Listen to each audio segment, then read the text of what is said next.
My name is Madison. I am a housewife who is married for 12 years now. My husband, Kevin, whom I met at a party, is 8 years older than me. My first impression of him at our first meeting was that he seemed serious. After first few dates, Kevin said in a serious tone, "I want you to go out with me with definitely a marriage in our future." I continued our relationship with the intention of doing so. His serious and sincere personality was just as I had expected. When he proposed, he said, "I've lived alone for a long time. I can take care of myself, so I just need your smile in my life." Hearing his proposal, I felt that I want to spend the rest of my life smiling with him. With this in mind, I said yes to his proposal. And, at my husband's request, I quit my job and became a full-time housewife. And so, our newlywed life began with full of happiness. However, after being married to Kevin, things happened one after another that I could not stop smiling about. The first was when I visited my parents-in-law's house to greet and meet. My father-in-law had already passed away, and my mother-in-law, Claire, who lived alone, said to me, "I feel relieved now. Even if I need nursing care, I'll be fine now." To that, Kevin said, "Since you only have sons, you were worried, but now we have a female in our family, so Mom, you should take it easy. You should be thanking me for bringing my wife into the family." Kevin has a younger brother named Harry. Harry was still single and living far away. Huh? Am I a caregiver? I felt a little disappointed in their conversation, but then I laughed it off, thinking it was how they joke around at Kevin's family. Kevin was a teacher, working from early in the morning until late at night, and also advising club activities on the weekends, so he was often away from home on weekends. At my husband's request, I quit my job when we got married and became a full-time housewife. I thought that supporting my husband, who worked hard at his job, was what made me happy. Looking back at this situation and thinking about it, I was young. Eventually, I became pregnant with our first child, William. It should have been a joyous occasion, but my husband didn't like the fact that in the early stages of pregnancy, I was constantly lying down. In a very cynical voice, he said, "It's nice to sleep as much as you want every day, huh? There's still laundry to do. You'd better get it done." I am not sleeping in because I want to. I am pregnant, so that is why I am sleepy and sleeping. So why do I have to listen to your sarcastic comments about it? Besides, I thought you said you can take care of yourself and can do your own laundry. What did you say? You're sitting at home while I'm out working, and now you want me to do the laundry? You said you could do it on your own when you proposed to me. You liar! We would get into such fights that I would run away from home, but Kevin did not bother to chase me or stop me from leaving the house. Also, Claire, my mother-in-law, was troubling me. When I planned to go on a trip with my own parents while I still can before giving birth, Claire said, "Take care and have fun." When she said this, she was smiling, but as soon as she found out that the destination where we were going was a luxury hotel, which Claire wanted to go, she asked me, "Why don't you prioritize Kevin and I for this kind of trip? In fact, why didn't you take me? You have no common sense at all, do you?" Over a letter where she wrote 5 pages of it, fully written. When I talked to my husband about it, he said, "It's your fault for neglecting my mother. I'm taking care of your living expenses and I am supporting you, so you should have the common sense to give the priority to my parents." What is he saying? Besides, this trip was planned by my parents for our family from the very beginning, so I wrote back to Claire about it. Because of this incident, this led to both Kevin and his mother becoming more and more mean to me.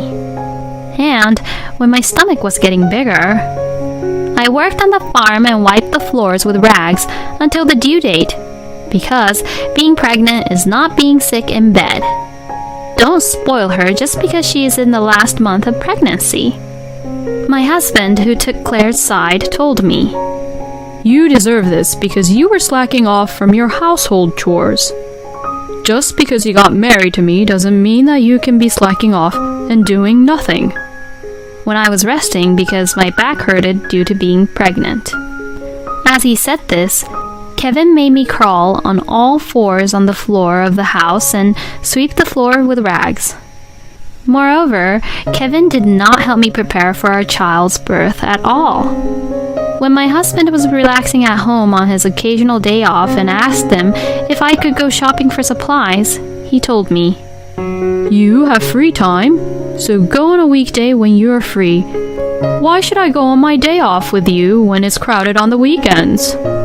Don't try to make it only easy on yourself when you are using my money up." He said this to me while he was focused on his phone playing games. What the hell is he saying, and what does he think about being pregnant and having a baby is about? I just wanted to grab his phone and just wanted to smash it and trash it, but I kept myself calm. Ever since we got married, Kevin was not kind to me anymore as he was before our marriage, but I kept calm because I thought Kevin would change back to being kind to me when he sees his first child born. At that time, I still believe that will happen. Then our first child, William, was born. When I was in the hospital and the contractions were not getting stronger, Kevin asked, "He is taking too much time to come out. What the heck? Then I didn't have to take a day off from my work for this. You should consider more about my work-life schedule," he mumbled sarcastically. Wow, at times like this, Kevin is still mean and say such horrible things. But then, since I was more concentrated on having the baby, I just ignored my husband. As the contractions gradually intensified and I was in so much pain and suffering, Kevin started eating garlic bread right next to me without any care to me. As soon as he finished his garlic bread, he became sleepy and started taking a nap. And to that, the nurse and I was just astonished at him and couldn't say anything about it. Anyways, Kevin was there to witness the birth of William, and he even got to experience cutting the umbilical cord. Kevin became teary-eyed as he held William in his arms, and when I saw this, I forgot about how mean and horrible Kevin was and just felt happy and peaceful. But that was just for a moment, because after that, Kevin immediately left the hospital to go to work. I thought to myself that he couldn't even take a day off for this. But then at night, he sent me a text over WhatsApp which said, "I told my class that our baby was born." He said that he had told his class every detail of the experience of me being in labor to delivery. I thought to myself, if Kevin ever has a surgery, I'll record the whole thing and spread it around. Since I was embarrassed by Kevin telling our sacred labor to his class, the thought crossed my mind for a moment. A few days later, Claire came to visit me with Kevin at the hospital, and she said something that was unforgettable to me. "Congratulations! This baby is... Who does he look like?" Of course, William looks like Kevin when he was a baby. You think so? Then there is no doubt about it, right? Huh? What does she mean about no doubt about it? I couldn't take it as anything other than there's no doubt that William is my husband's child. I thought, was it a mistake for my mother-in-law to have been born into this world? I was about to say what I thought just now, but I kept it in and just laughed it off without smiling. After Claire left, I asked my husband, "What does she mean by that?" But Kevin just brushed it off, saying he didn't hear our conversation. Kevin said, "I don't think she meant it that way. Don't blame others for everything." Kevin took Claire's side, but I could not easily forgive Claire for this no doubt about it comment. After being discharged from the hospital, I went back to my own parents' house. My parents' house was only a 20-minute drive from Kevin and I's house, but Kevin only came to visit once every 3 to 4 days. Every time he visits and sees William, Kevin just said, "Oh, he is just sleeping," and then just eats a lot of my mother's cooking and leaves without saying a word. My parents were also bothered by my husband's almost total lack of interest in William.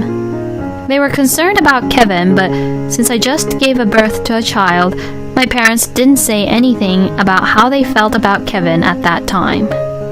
Then, on the day I was going back to home where Kevin was waiting, I asked Kevin, "Please, can you come pick me up?" And to this, Kevin responded, "I am not your servant. You either come back home by yourself or ask your parents to take you home." I was so mad about how he responded that I called him several times and texted him several messages, and after 2 hours, he finally came to pick me up. "If you are ready, let's just go. I'm too busy. You really can't do anything on your own," Kevin mumbled. He was in a foul mood the whole time when I was packing my belongings, getting ready to leave, and we returned home as if he was rushing and taking me away from my parents. I was so sad and disappointed that I had to leave my parents' place without even having a chance to thank my parents, and I really felt bad about it. To think about it, I probably should have given up on my husband at this point and leave him. However, at that time, I thought that Kevin would change if he lived with our beautiful child, but then I guess I was being too optimistic about the situation. As soon as I returned home, Kevin said to me, "You're a mother now. There are mothers out there who can take care of themselves on their own, which you should be doing. Not talking about what you can't do, but find a way to do things on your own. Are you a child? Even my students are better than you. I'm out there being busy taking care of my students at school, so don't make me take care of you and William at home also." He said this as he was irritated. "And, by the way, all your cookings are bad. Mom's meal is the best, so why don't you learn from her? It's your job as a wife to take care and make your husband eat good food. Don't use pregnancy and William as an excuse to not do wife's jobs. You should take care of me better. Since you are not being helpful, this is interfering with my work. I think having a housekeeper is better than having you as a wife. You're really useless." Kevin is the one who is using William as an excuse and not me. In back of my mind, I thought Kevin should be cooking for his own and throw a pot to his head for his nonsense, but then I calmed myself down. Maybe it is pointless to say anything to Kevin anymore. At every time, Kevin would say things like, "I work outside the home," or "This should be done by the wife because it's wife's job." I tried not to say anything unnecessary. When I don't talk back and keep it to myself, then Kevin, for some reason, would start taking care of William even though it is a wife's job to take care of William. But he only plays with William when William is in a good mood, and Kevin never does anything that requires his hands, such as changing diapers, changing William's clothes, or brushing William's teeth. And when William cries at night, he just yells, "Make him shut up! I have an early morning tomorrow." Yet, outside the home, Kevin pretends to be the father who takes care of William a lot more than I do. Who does he think he is? He is a teacher, but he doesn't seem to know what taking care of a child means. Maybe it is best for me to get a divorce from Kevin. I thought that, but then, at the same time, I thought that it is my job to protect and raise William as a wife. Besides, my husband used to be a kind man. Maybe if his busy period is over, maybe Kevin will calm down and maybe change. No, I am going to change Kevin, and I can. And these thoughts made me continue my married life with Kevin. A few years later, William grew up well and entered kindergarten. I took this opportunity to start working part-time at a local supermarket. Of course, Kevin was against of me doing a part-time job at the local supermarket. You won't be able to balance the household chores and your part-time job in raising William. There is no way you can handle a job outside the house. To his comments, I was so mad, and I answered, I promise that I will quit immediately if you think I can't balance all of my jobs and shouldn't keep my part-time job. If I can balance and is capable to do all the jobs completely fine, then there should be no complaints from you, okay? Why would he say such thing when I used to do work outside the house before? Also, I had a higher salary than Kevin when I was working at the office previously. I didn't say this to him, but I promised myself that I will do whatever it takes to keep my part-time job. Years passed, and it was time for my son William to start first grade. It's my first day of the class also, so I can't be there for William's first day. But you said the same thing when William entered kindergarten. You have never been to any of William's school events. You said when William starts his first day at his first grade, you will be there. Don't you remember? William's first grade ceremony was in the morning, and Kevin's school ceremony was in the afternoon. I asked Kevin if there is anything he can do to make it to William's first day, but then he didn't bother trying to do anything about it, so to that, I was at the end of my patience, and said, I've put up with you all this time, but don't you love William? I told you that I am very busy. Kevin, I work too now. You are just a part-time worker. After our argument, I asked him to write me a promise letter because he really couldn't attend William's first day as a first grader. The promise letter included, I will actively participate in school events from now on, and I won't complain if you divorce me if I don't participate.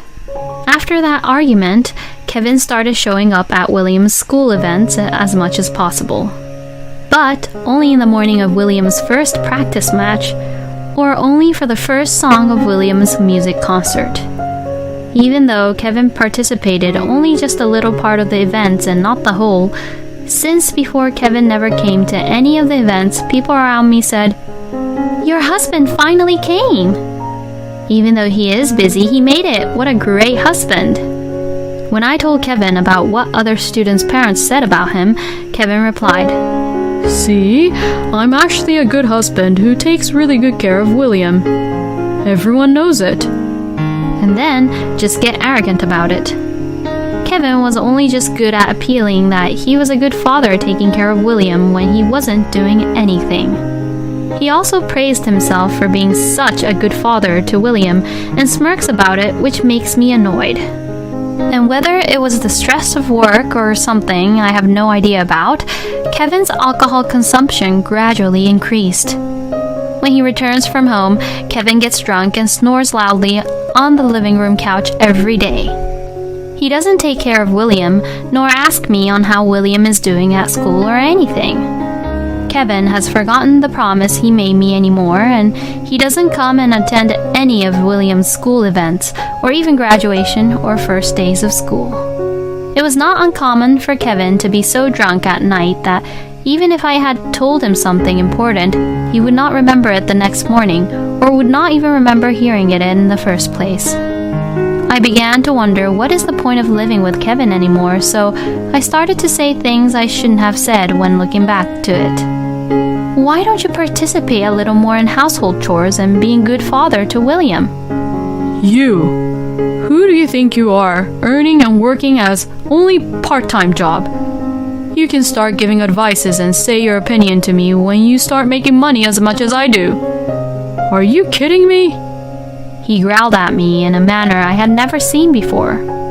I thought that even if he was very tired, I should not have been told like this just because I asked my husband to be a father to William and asked for support for household chores. Kevin is able to make the money he is making right now because thanks to me, I do all the household chores. I clearly felt something snapping inside me. This is it. It's over. I started preparing for divorce without my husband noticing. I had no intention of giving up William to Kevin because I didn't want William to go through such a burden living with Kevin. So, I did several part-time jobs, and in my spare time or at night, I would work at home to make more money just to not put William through the hardships with Kevin.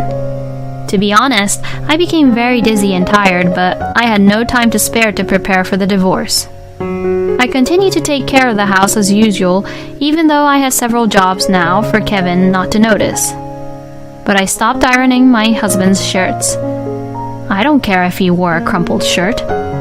At that time, Claire became ill and required nursing care. Kevin and his younger brother were discussing what to do for Claire and her future.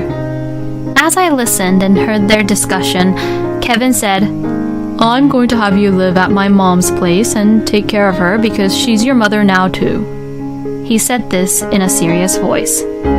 What? Why? I have a job too. No way, I don't want to. What do you mean you don't want to? It is your job to do so. In fact, I'm just surprised you haven't said anything about this situation or offered to take care of your mother. Aren't you aware that she's your mother too? Besides, part-time jobs aren't real jobs. Wait a minute. We're not living in an era that just because I'm a wife, I should be staying at home taking care of only household chores and family. You don't want to take care of my mother? You have been living off from my earnings and not taking responsibility of being the wife. Don't call it a wife's responsibility for your own convenience.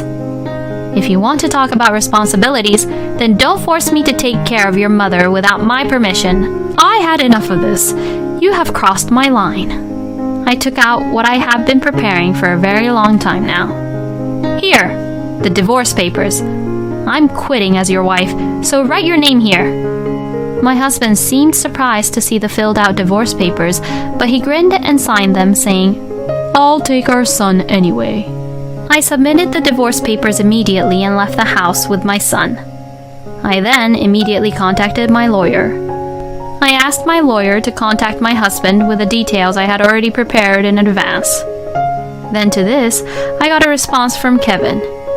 He said he wanted to meet with me and talk about it, but I already knew that Kevin would say such thing. I guess my husband thought that I would be the one who would cry and go back to him if we're getting divorced, but that is not the case. I refused all contact and meetings with Kevin and proceeded for a divorce settlement. I had been preparing for this moment for a very long time now. I used all of my savings and canceled my insurance to pay off my mortgage. Because of this, I had almost no savings. I was very lucky that Kevin only worked and left all the household finances to me. In addition to this, thanks to the promise that Kevin wrote and signed himself, if I don't participate in school events, Madison can get a divorce. Kevin couldn't really reject the divorce. Kevin sent me a text message saying, Screw you! I will forgive all the things you did right now and of being a bad wife in the past, so just come back home with William. But I texted back saying, You should be the one apologizing, you idiot, and just blocked him. In the end, I got the house in the form of property division and alimony for the moral harassment Kevin had caused, and he had to go back to his mother's house to live with Claire. He was about to force me to take care of Claire, but now, Kevin has to do it on his own now. Since Kevin wasn't used to doing the household chores or be the caregiver, Kevin had to take leave from his job, and his career, which he was very proud of, was cut short. My ex-brother-in-law, Harry, who apparently planned to force me into taking care of Claire and planned only to come and check on Claire from time to time, is not only penniless, but didn't get near Kevin, who is frustrated by the unfamiliar household chores and taking care of Claire, nor returned any of Kevin's calls. I think Harry plans to leave everything to Kevin. Besides, Kevin conveniently became single, and he is the perfect caregiver to Claire. By the way, I have the full custody of William. My ex-husband must have been disappointed about this because he had no doubt that William would choose him over me because Kevin is the one who earned more money than me. Dad dad hasn't played with me since I was little, and I don't want to be with him." This was what William had said to me. My son told me that he would work when he got out of high school to help me. But actually, even though my part-time job was at a local supermarket, I quit the place after about a year and was able to go back to my old job where I worked before the marriage. And next month, I will be hired again as a full-time employee, and my different job, which I was working at home, was going well. In fact, I now make more money than my ex-husband. Kevin is paying the child support, so now I can let my child go down any path he decides to without any worries about his future. It was all thanks to you that I was able to work hard and concentrate on my job. I am sorry for what I did, and I hope we can start over. I received this letter from my ex-husband through his lawyer. But it's too late now, isn't it? I temporarily unblocked my ex-husband on WhatsApp and sent a message to him. "Thank you for your letter. Your feelings were very well expressed." Then Kevin responded quickly. "So, you're coming back? Thank you, I can't wait." Then to his response I responded, "This is my final answer. Good luck taking care of Claire all on your own, and I will never see you again." With that message, I also sent him video of me burning his letter and blocked Kevin's number again. I hope that through taking care of Claire, Kevin will understand all of my struggles that I went through while I was married to him and live with the remorse for the rest of his life. But maybe a man like Kevin, he may never understand because he is that kind of a guy.